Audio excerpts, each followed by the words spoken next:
Salut à tous. Bienvenue dans le 4e épisode de la Grizzlist.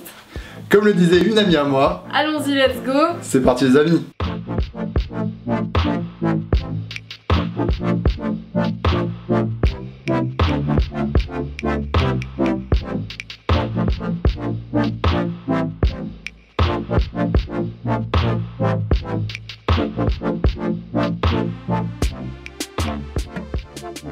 Aujourd'hui, je vais vous parler de Twilight, le film et le livre, qui sont pour moi des adaptations. Tu fais quoi là? Hein? Je fais ma chronique. Mais quelle chronique? Mais d'où? Mais genre, c'est qui fait les chroniques ici? C'est moi. C'est qui fait les chroniques d'adaptation de livres ici?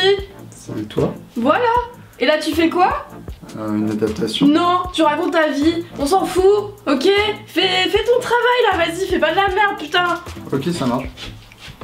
On la retrouvera peut-être après, je sais pas. Si je l'ai tué avant. On retrouve après. Ok, ça marche. Plus sérieusement, aujourd'hui je vais vous parler d'un festival qui me tient beaucoup à cœur. C'est le festival Flore en Scène qui se déroule le 28 mai à Guebwiller de 15h à 2h30 du matin. Pour ça, on est allé voir les responsables de l'association qui organise cet événement. Je vous laisse avec les images. Let's go! Alors bonjour, merci d'avoir répondu à l'invitation de la Grizzly Touch pour nous présenter le festival Flore en Scène. Alors je vais vous laisser vous présenter. Salut, moi c'est Sébastien, donc je suis le président et le fondateur de l'association Flore en Scène. Salut, moi c'est Mélie et je suis la vice-présidente de cette assos. Salut, c'est Quentin, je suis responsable des tremplins jeune artiste. Comment vous est venue l'idée de créer cette association ? Donc l'association a été créée en 2012, donc à la base on a participé avec un ami Gaëtan qui est le trésorier de l'association au 4L Trophy et donc voilà, il est venu me voir, il m'a proposé ça, il m'a dit t'es chaud à faire le 4L Trophy et derrière moi j'avais toujours cette petite idée de vouloir en fait créer un événement culturel et musical dans la vallée du Florival. Et donc c'est parti comme ça, on a participé au 4L Trophy et d'un autre tour on a attaqué la première édition de Flore en Scène qui s'est déroulée le 28 juin 2014. À la salle du 160 où on est toujours et voilà, et du coup depuis maintenant on a vraiment structuré le projet, le festival, et donc voilà, donc moi je suis président de l'association, donc je m'occupe un peu de tout et je chapeaute, je manage, je délègue et j'essaye de faire en sorte de créer des synergies avec que ce soit des partenariats dans la musique actuelle ou avec des entreprises, les collectivités aussi pour pouvoir justement aller plus loin dans le projet. Et donc il y a également donc Mélie qui est vice-présidente. Et du coup, moi, en gros, mon rôle dans l'asso, c'est un peu de chapeauter tous les groupes, les aider à réaliser leur mission. Et puis voilà, quand malheureusement un groupe n'arrive pas trop, c'est moi qui reprends un peu le relais. Je suis aussi beaucoup sur le partenariat, sur la recherche de décoration, de comment les faire. Et, je fais un petit peu de tout, quoi. Je suis un peu la main droite du président, donc voilà. Et puis du coup, Quentin qui était responsable des tremplins. Quentin, ouais, responsable des tremplins. Après, un peu comme Mélie, c'est vrai que je suis un peu sur différents pôles aussi. J'ai pu voir un peu par rapport au partenariat, par rapport aux différentes connexions qu'on a avec les différents labels de musique et tout ça pour le festival.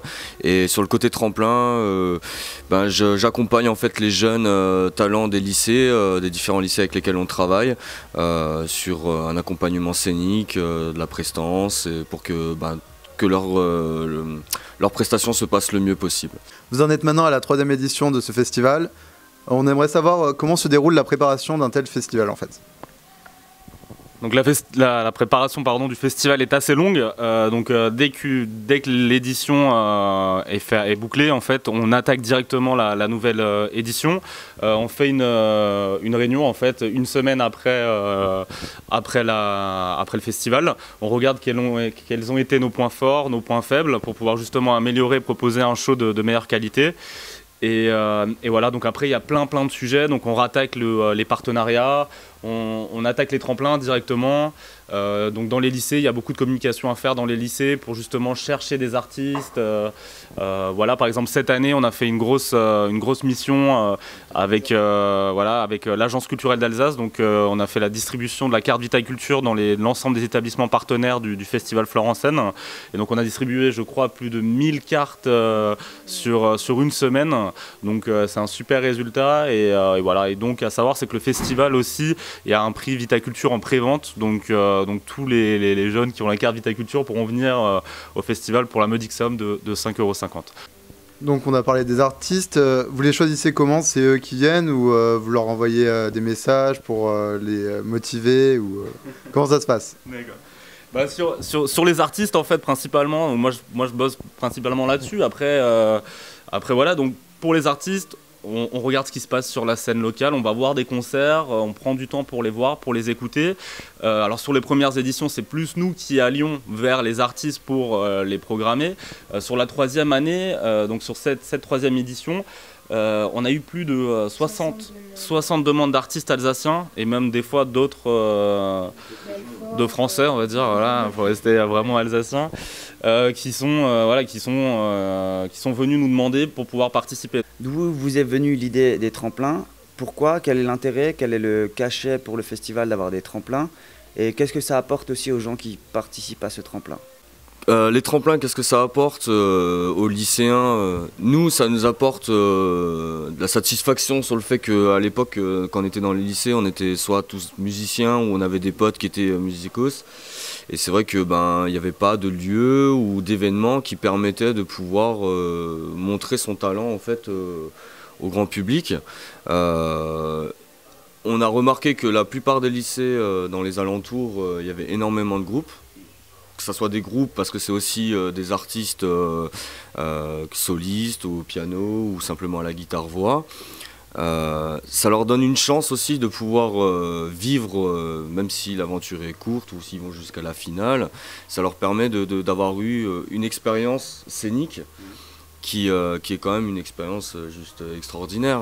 Je parle en tant que musicien, mais aussi pour les autres de l'association qui sont des fans de musique, quand on voit quelqu'un sur scène, c'est quelque chose d'exceptionnel. Florent en Scène est donc un festival de musique, mais pas que. Pouvez-vous nous présenter les diverses activités présentes durant ce festival? Du coup, oui, quand on organise le festival Florent en Scène, on a aussi une envie en fait que ce soit un événement familial. Donc c'est pour ça qu'on ne tourne pas notre événement que à travers la musique. On fait pas mal d'animations qui ont un rapport avec l'artistique aussi l'après-midi.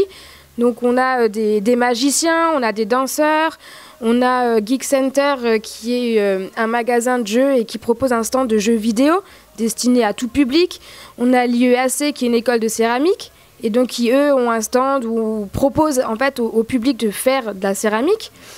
Après on a plein de choses. On a du cirque, initiation au cirque qu'on avait l'année dernière, la première édition et qui reviennent cette année. Parce que ça a été vraiment apprécié. On essaie vraiment en fait d'avoir des animations diverses et qui pourraient plaire en fait à tout le monde, que ce soit des enfants ou même des adultes. Florent en Scène se déroule le 28 mai à Guebwiller. Quels artistes seront présents à cet événement? Donc cette année, on a vraiment la chance d'avoir de super artistes comme sur les éditions auparavant. Donc cette année, on aura la présence de Noémie déjà, qui fera l'ouverture. Donc Noémie, la gagnante du tremplin de l'an dernier. On aura le groupe également Camarades, qui est un groupe de post-punk qui vient de Guebwiller, qui est un super groupe qui également fait pas mal de dates en ce moment en Alsace. On a le groupe Novice aussi, qui est un groupe de Roufac qui fait de la chanson de campagne. Je crois qu'ils se sont donné ce nom-là. Donc c'est vraiment super sympa. Eux, ça fait plus d'une dizaine d'années, si je me trompe pas, qu'ils tournent, même plus sur la scène locale et même un peu plus loin. On aura également les Call Me Cherry, donc qui est un super groupe de rock soul qui vient de Strasbourg, avec des influences à la Amy Winehouse, Red Hot, etc. C'est vraiment un super groupe. Il y a également cette année The One Arm Men, j'ai toujours du mal à dire leur nom, Colin, tu m'excuseras, et toute l'équipe. Mais voilà, c'est aussi un super groupe qui fait partie de l'Esprit Musique en fait, qui est un concours, un tremplin de la Caisse d'épargne, et c'est un groupe qui tourne aussi de partout, qui a une tournée en France avec leur album, qui est un super album qui s'appelle Pepper Bird, pardon. J'ai un peu du mal avec l'anglais.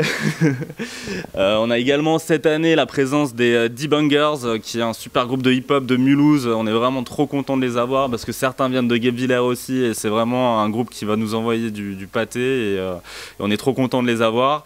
On a la présence de Kings Love Jack aussi qui vient cette année, qui est du rock instrumental, qui vient de Strasbourg, et Electro, qui nous présentera donc son nouveau projet.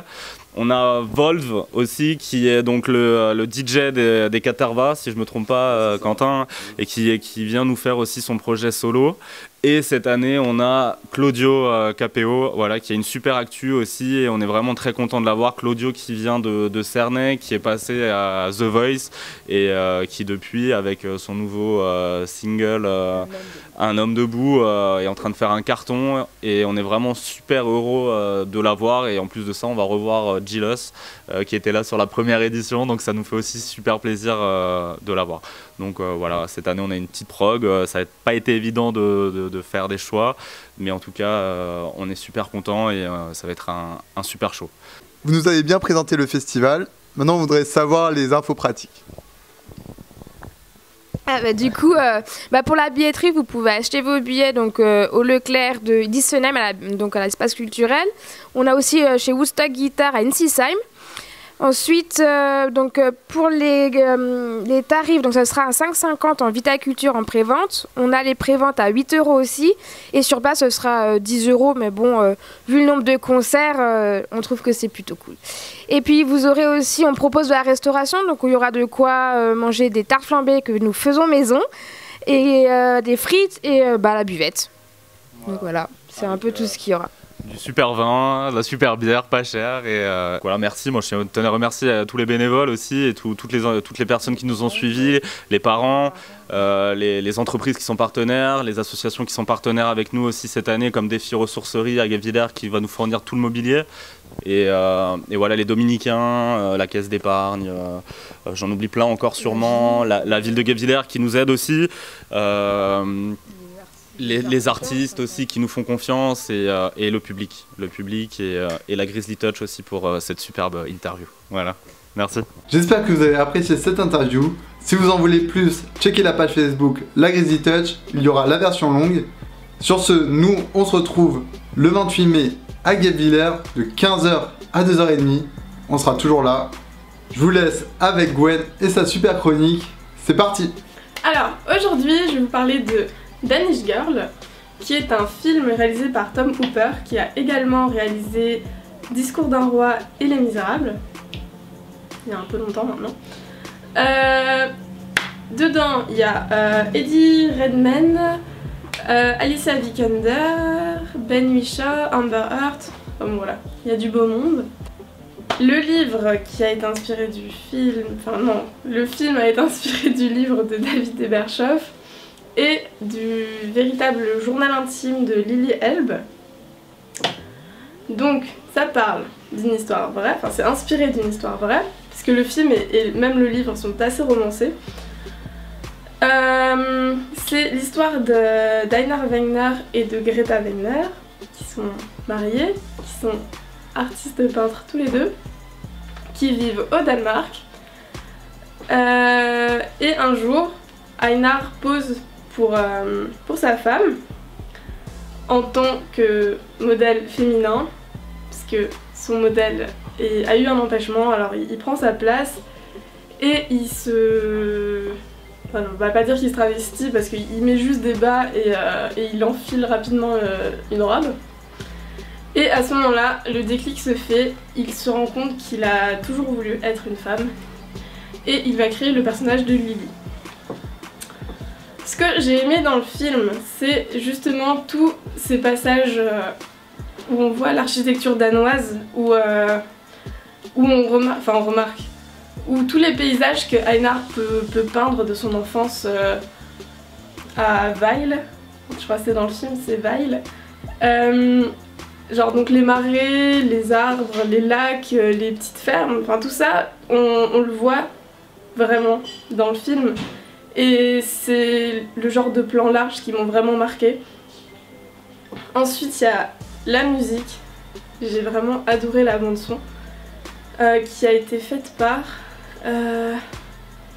j'ai oublié, oh mon dieu, je l'ai même pas noté en plus, enfin bref, vous tapez OST Danish Girl sur YouTube et ça se trouve. Mais c'est vraiment les choses qui m'ont vraiment marqué, c'est les paysages, l'architecture danoise et la musique. Ensuite, par rapport à l'histoire, je trouve que c'est très bien réalisé, enfin c'est un film très bien réalisé, très beau. Et tous les passages vraiment avec Eddie Redmayne qui est du coup, enfin qui passe d'Einar à Lily sont très bien amenés et très bien joués.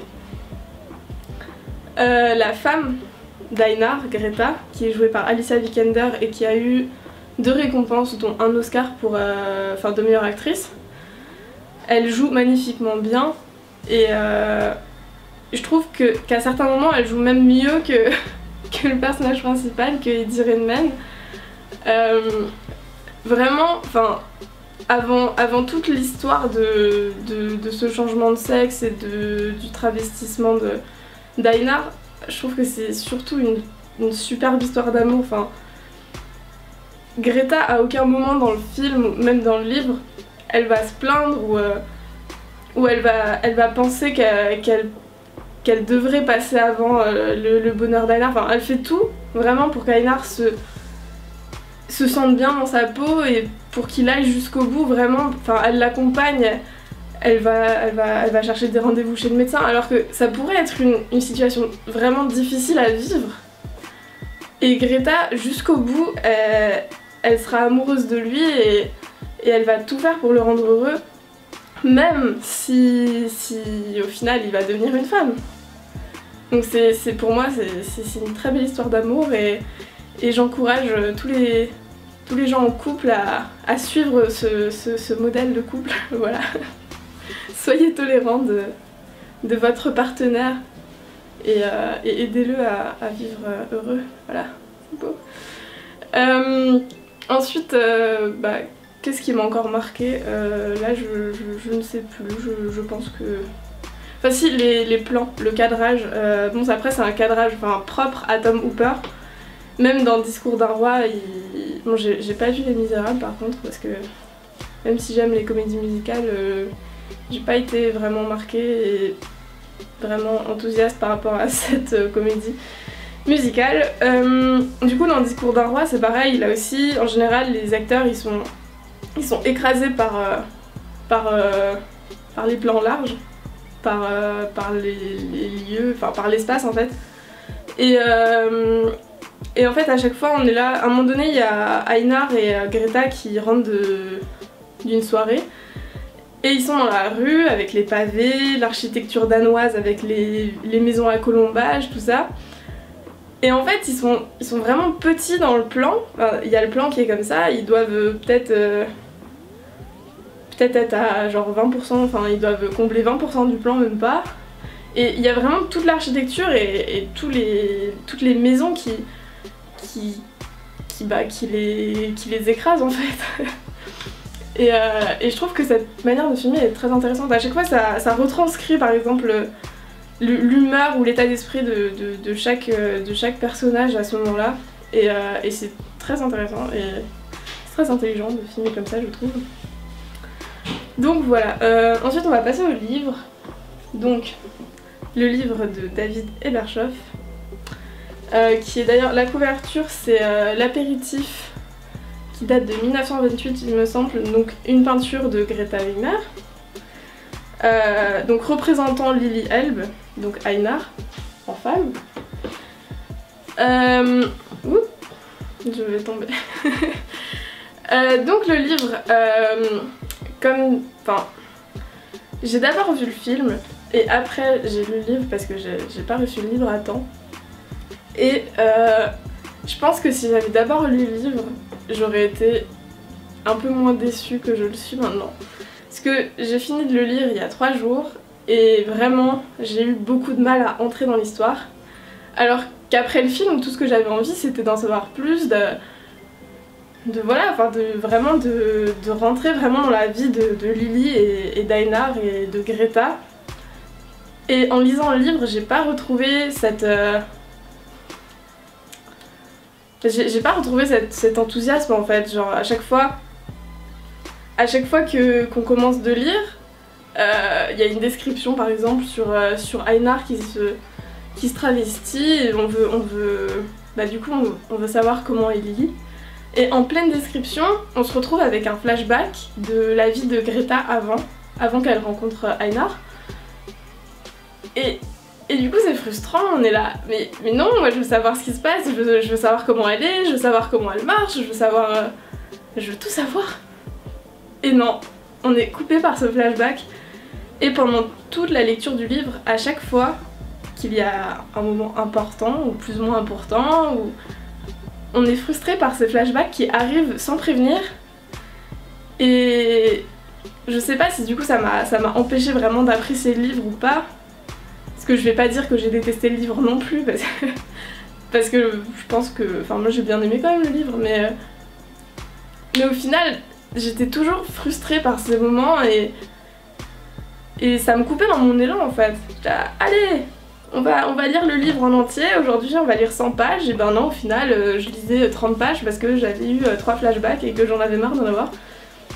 Donc cette façon d'écrire ça m'a vachement perturbée et ça m'a un peu coupé mon enthousiasme du coup. Quand j'ai fini de lire le livre il y a 3 jours, j'étais là mais qu'est-ce que je vais dire dans cette vidéo, j'ai vraiment pas envie d'en parler. Mais j'ai envie d'en parler parce que le film m'a plu et le livre il m'a déçu et qu'est-ce que je vais dire et voilà. J'étais assez sceptique, je savais pas. Et au final, je me suis dit allez je vais revoir le film une deuxième fois pour faire un peu la comparaison avec le livre. Parce qu'en général je fais la comparaison vu que je lis le livre avant le film. Et là, surprise, bah, le film, je l'ai pas trouvé nul, mais je l'ai trouvé beaucoup moins bien que la première fois que je l'avais vu. Donc un conseil, allez voir ce film, mais qu'une seule fois, voilà, ça c'est dit. Mais je sais pas vraiment ce qui m'a dérangée, ou je sais pas si c'était parce que j'étais vraiment déçue du livre, que du coup le film m'a un peu moins plu. Mais à ce moment-là, lors de ma deuxième vision, je me suis dit, allez, en fait, Eddie Redmayne, donc l'acteur qui joue Einar et Lily, il est beaucoup moins doué que la première fois que je l'avais vu en fait. À ce moment-là j'ai pu remarquer certaines maladresses dans son jeu d'acteur et ça m'a dérangé du coup. Mais bon, après ce qui m'a un peu perturbée aussi c'est que dans le livre on suit beaucoup plus l'actualité des années 30, donc avec la montée du nazisme, tous les homosexuels qui se font critiquer, qui sont vraiment pas acceptés à ce moment-là dans la société. Et les médecins qui commencent la psychiatrie et tout ce qu'ils veulent c'est lobotomiser leurs patients.